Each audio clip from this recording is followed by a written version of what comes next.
রাত 12:12 আমরা পৌঁছালাম বনশ্রীর এক খামারে। একটি ষাঁড় শুয়ে আছে, উঠতেই পারছে না।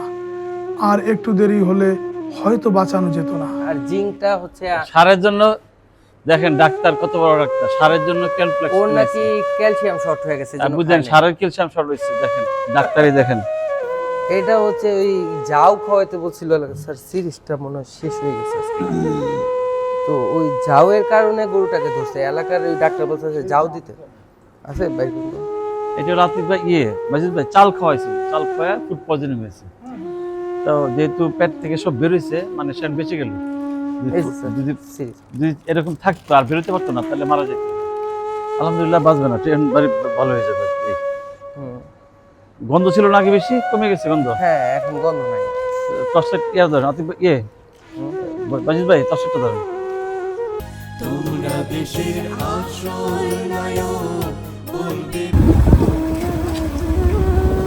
আমাদের সামনে যে রিক্সাটা দেখতে পাচ্ছেন, এই রিক্সাটা মূলত খামারি ভাইয়ের রিক্সা।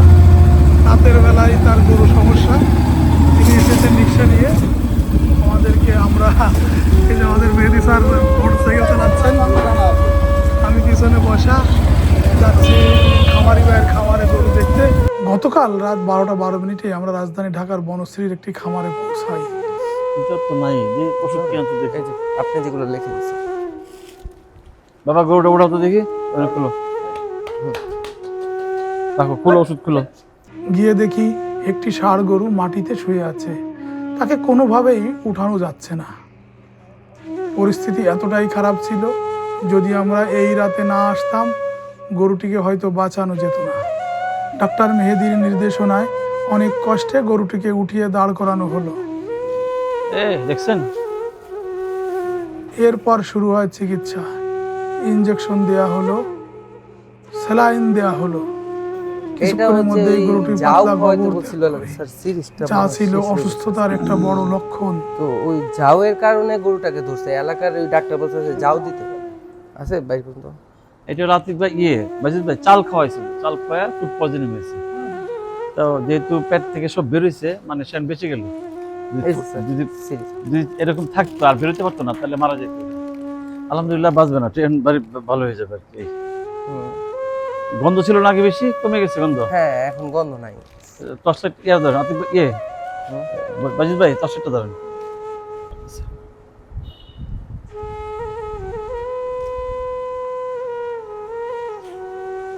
কালকে ওই লোক যদি আসে স্যালাইন দাও, কারণ পাতলা পায়খানা হলে পরে রুচি হারায় ফেলায়, ঠিক আছে? তাহলে যদি স্যালাইন দাও, তাহলে দ্রুত সুস্থ, মানে খাওয়া ধরবে। স্যার এখন স্যালাইনটা আপনি আজকে তো এত নাম থাকতে পারবো না। আপনি একটা দিয়ে দুইটা দিয়ে যান, আমরা ধরে রাখবো না। ওরা রগই খুঁজতে 1 ঘন্টা লাগে। আপনি যেমন একভাবে দিয়ে ফেললেন না, ওদের আমি বিরক্ত। আমি তো ইনজেকশন করা ছেড়ে দিয়েছি। হ্যাঁ স্যার, আপনি একটু এটা ক্লিয়ার করে দেন স্যার, নাহলে ওরা রগই পায় না। আমি হতাশ হয়ে গেলাম, পরে আমি টাকা দিয়ে ওরে বিদায় করে দিছি। 200 টাকা এমনি গুতাই দিল, রগই পায় না। পরে আমি বলছি দেখেন আপনি টাকা অন্ধকারে মারছি, দেখো তোমার শিখাই দিই এখনই। তুমি কিসে পড়ো?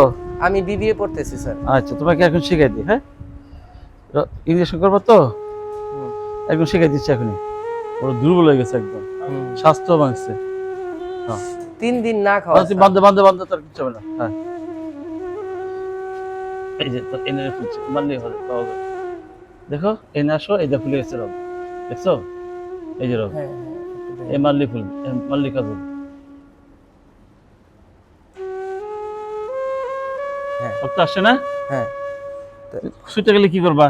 আপনি তো আরো গরু দেখবেন না, এর মধ্যে একটা চলতে থাকুন, বিল্লাল মামা ধরুন। খুলছো, খুলো, এটা খুলো, এটা খুলে যেটা খুলে দিতে খুলো। হ্যাঁ খুলো। স্যার এই আইসা খালি গুতায়, আপনার ভ্যানই পায় না, বহুত ঝামেলা করে।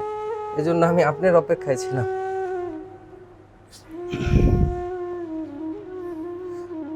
একটা গুতা দিলে তো স্যার আমার কলিজায় গিয়ে লাগে। গেছে নাকি?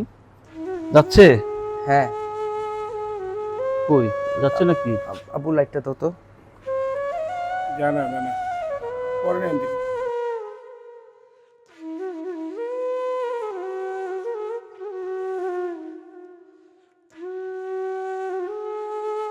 দেখি লাইন ঠিক আছে কিনা। এনে দাও, তার সাথে দাঁড়া। টোস্ট একটা সিরিজ দাও, চিন্তা করে দিই। সিরিজ স্যার এটা দিলে হবে নাকি সুই দিব? দাও, শুই দাও, শুই দাও। আচ্ছা এ তোমার গরু ধরে রাখতেছে, নাহলে টুচার বাজে তো তাড়াতাড়ি পড়বে।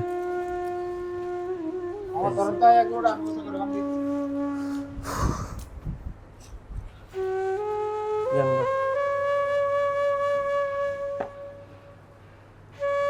গরু এমনি ঠান্ডা আছে, একটু নড়ে না। হ্যাঁ, চাল খাওয়াইতে হয় না। স্যার আমার গরু হচ্ছে রুচি গেছিল পরে যে লোক দেখতো এলাকার ডাক্তার, ও বলতেছে ও আসলে মেয়ে এই আই, ও বলে আপনি যাও রান্না করে খাওয়ান, যাও খাবে। তো এই গরু যাও খেয়ে আমার গরুটা আটকে গেল। গরম যাও খাওয়াইছো? হ্যাঁ হ্যাঁ হ্যাঁ, গরম গরম যাও। দেখছেন, আমি জানি এখন না। এখন স্যার বাস, বাস, বাস। আমরা তো এত কিছু জানি না, এখন ওরা যেটা বলছে ওইটাই তো আমরা শুনি। এরপরে থেকে আমি ডিসিশন নিয়েছি যে এআইটি সব বাদ, আমার টাকা আমি আপনার স্যার দেখাবো না আর কোনো জায়গায়। তুমি কি ওষুধ দিছো কবে? স্যার কৃমি ওষুধ দিছি সবগুলো 4-5 দিন হয়ে গেছে। কয়টা করে দিছো? এগুলারে দিছি 4টা করে, আর এটাকে এখনো বাকি আছে, এটা শরীর দুর্বল দেখে দেওয়া হয় নাই। এগুলারে দিছি 5টা করে, আর বড়টাকে 6টা। খামারি জানালেন এর আগে যে ডাক্তার এসেছিলেন তিনি ভুল চিকিৎসা দিয়েছিলেন। অপ্রয়োজনীয় ঔষধ দেওয়া, অতিরিক্ত বিল করা, এসব বিষয়ও সামনে আসে। আর জিঙ্কটা হচ্ছে সারের জন্য দেখেন ডাক্তার কত বড় ডাক্তার, সারের জন্য ক্যালপ্লেক্স ওর নাকি ক্যালসিয়াম শর্ট হয়ে গেছে, জন্য বুঝলেন, খায় নাই। সারের ক্যালসিয়াম শর্ট হয়েছে, দেখেন ডাক্তারই দেখেন, বুঝছেন? আর এগুলো জিঙ্ক, জিঙ্ক এটা ঠিক আছে, আর এটা হচ্ছে খালি দেখেন সারের জন্য ক্যালপ্লেক্স কিনেছে, লিভার টনিক, হ্যাঁ লিভার টনিক দিছে। আজকে খামারে গেছি, আর জাইমোবেট পাউডার স্যার আজকে খামারে গেছি আফতাবনগর, সেখানে দিছে আপনার গরু হচ্ছে সিভিআর পাতলা পায়খানা, সেখানে দিছে ডেক্সট্রোজ স্যালাইন। তাহলে আমি বললাম চিনে যে আপনি কি লবণের জায়গায় চিনি দিবেন? দুইটাই তো সাদা একই রকম দেখতে। এরকম এই হচ্ছে চিকিৎসা আমাদের, মানে আমাদের কোয়াকরা কি পরিমাণ বাজে চিকিৎসা করতেছে এবং খামারের ক্ষতি করতেছে, কিন্তু খামারিরা বুঝতেছে না, বুঝছেন? এই ডেক্সট্রোজ স্যালাইন পাতলা পায়খানা ছেলার জন্য নরমাল স্যালাইন দিবে, কলেরা স্যালাইন দিবে না, দিয়ে দিচ্ছে ডেক্সট্রোজ স্যালাইন। এই দেখেন গরুকে ক্যালপ্লেক্স দিছে, গাভীকে মানুষ কিনে খাওয়াইতে পারে, সারের জন্য দিয়ে দিছে। আমি জানি না, জানা কোনো অন্যায় না, জানা অন্যায় না, কিন্তু না জেনে আমি একটা মানুষকে ভুল পথ দেখাবো। আমি একটা রাস্তা আপনার ঠিকানা বলছি, ভাই আপনার অমুক গ্রামটা কোথায়, আপনি চিনেন না, আপনি খামাখা বললেন এদিকে, দিলেন উল্টা দিকে, তাহলে আমার ক্ষতি করলেন আপনি। আপনি বলুন ভাই আমি চিনি না, আমি জানি না, আপনি আরেকজনকে জিজ্ঞেস করেন। আচ্ছা, যাই হোক, এই ছেলেটা নতুন, কি নাম? স্যার আমার নাম ঈশান। ঈশান মানে তরুণ উদ্যোক্তা, তো এবার শুরু করছে হয়তো 3 বছর যাবত পালতেছি। 3 বছর যাবত, কিন্তু আমি আজকে হয়তো গাইডলাইন দিলে হয়তো আরো ভালো করতে পারবে। এই সে এখানে এসে হয়তো গরুর রং চিনে না, রংটা ভালো, রঙের উপর আপনারা জানেন কুরবানি গরু কালারটা সুন্দর হলে দাম 2 টাকা বেশি পাওয়া যায়, সবাই সুন্দর চায়, রাইট? হ্যাঁ আমি এটাকে আচ্ছা, এক হাট থেকে গরু কেনা যাবে না, সে গাজীপুর থেকে গরু কিনছে, সে যদি চুয়াডাঙ্গা, সে জয়পুর হাট, সেই কি ওই বক্সিগঞ্জ, তারপরে যে দিনাজপুর একটা হাট আছে, কি হাট, আমবাড়িয়া হাট, এসব জায়গাতে কিন্তু, তাহলে হ্যাঁ ও 20 বছর বয়স, লম্বা হয়েছে, কিন্তু এখন ম্যাচুরিটি আসে না, দেরি হবে, তাহলে হয়তো আরো সে ভালো করতে পারতো। যাই হোক, আমরা তার সফলতা কামনা করি, যেন ভবিষ্যতে ভালো করে কিনতে পারে। এখন আসলে সে কিছুই জানে না, আসলে গরু কেনার পরে কি করতে হবে, কি ধরনের কৃমি ওষুধ খাওয়াতে হবে, কয়দিন পালতে হবে, কি খাওয়াবো, না জেনে করি, এইটি আমাদের বড় সমস্যা। কিন্তু আমরা যাই করি যেন আমরা জেনে করি, জেনে করলে যে কোনো জিনিস, ব্যবসা বলেন, বাণিজ্য বলেন, যেটা বলেন, গরু পালা বলেন, মাছ পালা বলেন, মুরগি পালা বলেন, তাহলে সঠিকভাবে করতে পারলে তারা ভালো করতে পারবে। এই আর সবচেয়ে বড় ক্ষতি করে আমাদের কোয়াকরা, আননেসারি অ্যান্টিবায়োটিক দেয়। এই যে দেখেন আজকে যে তার সে আমাকে 2 দিন ধরে আমার কাছে সে তো কি বলে সাজেশন নিচ্ছে, শুরুটাই হয়েছে কোয়াক দিয়া, তাকে বলছে যাও খাওয়াইতে, সে চাল খাওয়াই দিছে, 1 কেজি চাল খাওয়ার পরে এই গরুটা সিভিয়ার ফুড পয়জনিং, যাই হোক আল্লাহ তাকে বাঁচাই দিছে, পেট থেকে সে বের করতে পারছে। এখন তাকে স্যালাইন এবং কিছু স্যালাইন দেওয়ার পরে পাতলা পায়খানা হলে কিছু রুচি ওষুধ আমরা আশা করি ভালো হয়ে যাবে। কিন্তু যদি পড়ে যেত, এগুলো কষায় ডাকলে কত টাকা নিত, তার লস হয়ে যেত, এখানে তার 50,000 টাকা লস হয়ে যেত। আমরা আশা করি সে লসটা হবে না। এই জন্য বলছি ভাই, যারা খামার করবেন বা কুরবানি গরু কিনবেন বা সার পালবেন, একটু জেনে নেবেন, আর একটু জেনে নেবেন, একজন ডাক্তার কাছে যাবেন, তাহলে আসলে এই লসের সম্মুখীন আপনারা হবেন। এটা হচ্ছে আমার মনে হচ্ছে। এই যাই হোক, এখন আমি কিছু ওষুধ দেখিয়ে দিচ্ছি। প্রথম হলো তোমার ফার্স্ট কাজ হচ্ছে আগামী 7 দিনের মধ্যে, 3 দিনের মধ্যে খুরা রোগের ভ্যাকসিন করবা, ঠিক আছে? আচ্ছা এফএমডি ভ্যাকসিন। স্যার আরেকটা প্রবলেম আছে, একটা আচ্ছা স্যার, এফএমডি ভ্যাকসিন। হ্যাঁ, আমার মনে আবার দরকার নেই। এফএমডি ভ্যাকসিন কি, রাশিয়ারটা পাওয়া যায়, রাশিয়া আরিয়া ভ্যাকসিন, অথবা ফ্রান্সের একটা পাওয়া যায়, ঠিক আছে, ফ্রান্স। আচ্ছা আচ্ছা। খুরা রোগের টিকা, বাস আচ্ছা। একটা টিকা দিলে আপাতত হবে, ঠিক আছে। তাহলে কিনে নিয়ে আসবা নিজে হাতে, তুমি না পারলে আমার সহযোগিতা নিবা, আমার লোক আছে করতে পারবে, অথবা তুমি যেখান থেকে পারো যেখানে পাওয়া যায় কিনে না ওদেরকে বলবা ভ্যাকসিন করে। আপনার লোকটা হলে ভালো হয়, কারণ এআই রাইসা স্যার অনেক টাকা দাম চায়। সে আমাকে 4টা ওষুধ দিছে, ওষুধের দাম হচ্ছে স্লাইনটার দাম হচ্ছে 80 টাকা। আমি যখন দোকানে আনতে গেলাম আর 4টা বোতল দিছে, এগুলো 100 টাকা করে। সে আমার থেকে 4000 টাকা বিল চাইছে। তারপর আমি তাকে বললাম যে মেহেদি হাসান ডাক্তার যদি আমার থেকে 1000 টাকা বিল নিতে পারে গরু দেখা, আপনি 4000 টাকা বিল কোন হিসাবে চান? এরকম ভাবে গ্যাঞ্জাম করে। স্যার আপনার লোক দেন পরিচিত। ওই দেখো লাইন ঠিক আছে, দেখছো, দেখো কিভাবে পরীক্ষা দেখাই, দেখি আপনি ধরেন তার সাথে একটু ধরে, এই দেখো লাল, আমি চাপ দিয়ে ছালে দিলাম, দেখো, এই দেখো, দেখছো আসে যে, এই যে আবার দেখো, দেখছো চেঞ্জ হয় এখানে, মানে রক্ত ব্লাড আছে, না হলে ফুলে যেত। এই যে স্যালাইন প্রায় কমে গেছে, একদম হয়ে গেছে অল্প, ঠিক আছে। এইগুলো তাহলে ফার্স্ট কাজ হচ্ছে এটা, তুই কাল আগামী 3 দিনের মধ্যে ভ্যাকসিনটা কর। আচ্ছা। এরপর খামারে আরও 15টি গরু ডাক্তার মেহেদি পরীক্ষা নিরীক্ষা করে তাদেরও চিকিৎসা দিলেন।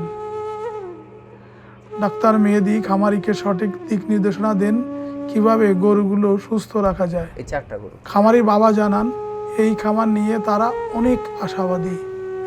আমার যারা ছেলেরা বাজে কিছু না করে একটা কামের উদ্যোগ থাকলে তাদের ভবিষ্যৎ কি হবে, এইটা থেকে আরো ভালো কিছু করতে পারবে। এই যে গরু বাছুর অসুস্থ হয়ে পড়ছে, তাতে আপনার মনের অবস্থাটা কি? যে ছেলে ইনভেস্টমেন্ট করলো, সেখানে গরু অসুস্থ হয়ে পড়লো। আমরা না আসলে তো দেখলাম যে গরুটার যে অবস্থা ছিল, পেট ডাক্তার সাহেব বলতেছিলেন যে আমরা যদি না আসতাম বা এই গরুটা যদি এখন পায়খানা না করতো তাহলে কিন্তু ওটা মারা যেত। এটা ছেলেরা, আপনার মনের অবস্থানটা কি বলেন তো? এটা তো অনেক দুশ্চিন্তার জিনিস, এটা তো ভালো লাগে না। এটা বাচ্চা ছেলে নিচে উদ্যোগ, যদি একটা গরু অসুস্থ থেকে ইয়ে হয়ে যায়, এতে এরা যদি ক্ষতিপূরণ হয়ে যায়, ক্ষতিগ্রস্ত হয়ে যায়, তাহলে তারা যাইব না টাকা মতো। ফার্মটা হচ্ছে, আমি ছোট থেকে গরুর প্রতি আমার একটা নেশা। তো আমার দাদা প্রচুর গরু পালতো, নানাও পালতো, তো ওইটা মনে হয় আমি জিনগত আল্লাহ প্রদত্ত পেয়ে গেছি। তারপর হলো আমি ইন্টার পরীক্ষা দেওয়ার পর আমার আব্বু বলতেছে তোমার কিছু প্রয়োজন। আমি বলছি আব্বু আমার তো কিছু চাই না, আমি কখনো আমার বাবা মার থেকে কিছু ডিমান্ড করি নাই। তো আমি বলছি আমাকে একটা গরু কিনে দাও। পরে আর কি আমাকে একটা গরু কিনে দিছে। ওই গরুটা আমি একাই লালন পালন করে 91,000 টাকা বিক্রি করছিলাম, 50,000 টাকায় কিনে 55,000 টাকা খরচ করছিল। তো আলহামদুলিল্লাহ এখানে আমার একটা প্রফিট হয়েছে। এরপর আমি আরেকটা সার নিলাম, পরে এই বছর গাভী পাললাম, আলহামদুলিল্লাহ সবগুলোই হয়েছে। তো এইবার আমি একটু বৃহৎ চিন্তা ভাবনা করছি, তো সাথে আমার ফ্রেন্ডকে অ্যাড করছি এবং ও আর আমি মিলে আর আমরা এই ফার্মটা শুরু করছি আর কি, ইনশাল্লাহ। তো চেষ্টা করতেছি, আল্লাহ তাআলা যদি আমাদের ভালো কিছুই হবে ইনশাল্লাহ।